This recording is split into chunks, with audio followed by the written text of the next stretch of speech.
Snow fell like whispers over the wide Wyoming plains, settling softly against the broken fence posts and the sagging roof of a small cabin that looked more like a memory than a home. Inside, a flickering candle fought the dark. A woman sat with her two boys, their faces hollowed by hunger and months of sorrow. Their meal was thin, scraps of cold biscuits and a few beans scraped from a tin. Still she smiled as she divided what was left.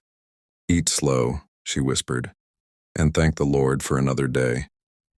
Her name was Clara Whitmore, and 6 months had passed since her husband was buried under the cottonwoods behind the church hill.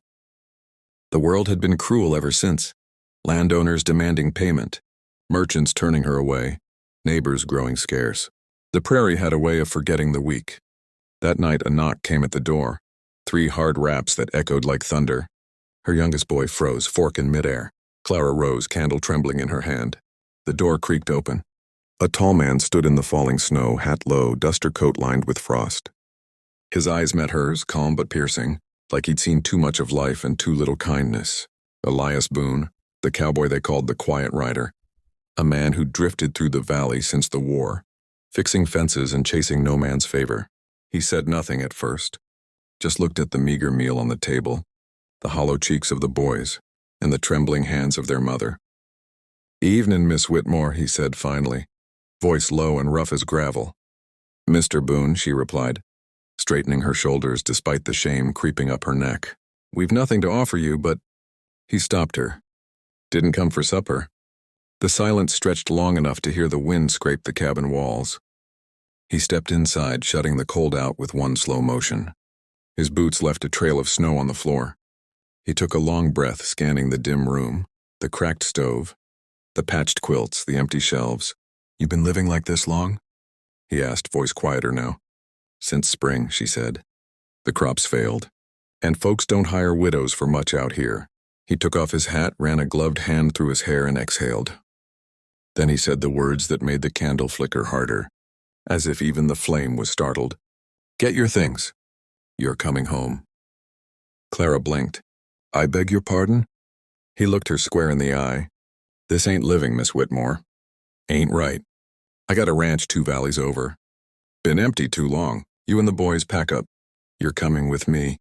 Her hand shook. "I can't just go. People will talk." "Let 'em," he said firmly.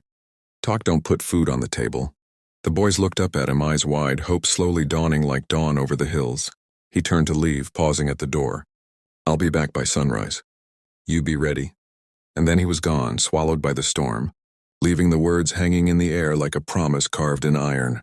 Clara stood there, for a long time, the boys clinging to her dress. The candle burned low.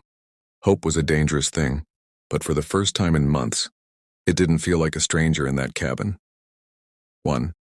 When dawn broke, it painted the snowfields in gold. The boys were already dressed, their meager belongings packed in a sack. Clara hesitated by the door, looking around the cabin that had held more tears than laughter. "We'll come back," she whispered to the walls. But deep down she knew they wouldn't. Elias Boone arrived on horseback, leading a wagon behind him. His coat was dusted with frost, but his eyes were steady. Without a word, he lifted the sacks into the wagon, helped the boys up, and extended a hand to Clara. The touch was brief, but something about it felt safe, solid. The journey was long. The wind bit their faces and the horses trudged through frozen ridges. Yet with every mile, Clara felt the weight of grief loosen, piece by piece. Boone didn't talk much, but when he did, his words carried warmth. He told the boys about the cattle he'd lost to wolves, about the barn he built with his own 2 hands, and how the ranch felt too big for just one man. When they arrived, the sight took Clara's breath, rolling hills blanketed in snow, a strong barn, smoke rising from the chimney of a sturdy ranch house. Boone dismounted, helping her down. "It ain't much," he said quietly, "but it's warm and it's honest."